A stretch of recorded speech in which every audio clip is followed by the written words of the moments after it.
Ini ada beberapa panduan, jadi teman-teman ya bagi yang, pengen nge-recheck ya, sebenarnya ide bisnis yang selama ini saya jalankan ini udah, oke atau belum ya. Kemudian juga apakah, eee, sebaiknya diganti atau misalnya diteruskan tapi dengan improvisasi tertentu gitu ya. Nah ini teman-teman bisa ikuti beberapa cara ya, beberapa panduan cara untuk yang namanya mencari ide bisnis kuliner ya. Paling gampang yang pertama itu kan dari tren ya. Tadi contohnya biasanya nih, menjelang akhir tahun ya, ini juga udah mau akhir tahun, nanti pasti dari teman-teman GoFood akan share nih, wah nanti di tahun 2022 itu tren dari kuliner itu akan ngarah kemana ya. Nah itu bisa ya dijadiin referensi atau ide nggak hanya memulai bisnis kuliner, tapi juga ide mengembangkan produk kita juga ya.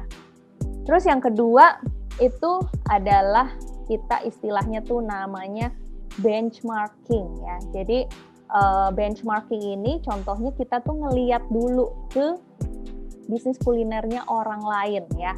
Jadi kalau misalnya teman-teman lihat ada bisnis kuliner yang berkembang pesat di satu kota tertentu, kemudian di kota atau areanya teman-teman itu belum ada, nah bisa benchmarking tuh, wah ini bisa menarik nih kalau misalnya dibawa ke daerah saya misalnya ya.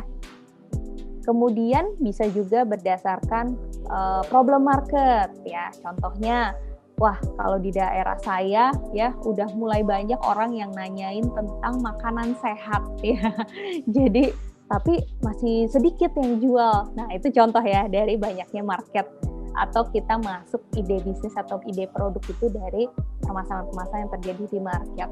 Atau baru berdiri nih satu kampus ya di dekat lokasi kita, tapi belum ada yang jualan minuman-minuman kekinian atau makanan-makanan yang disukai oleh anak mahasiswa misalnya.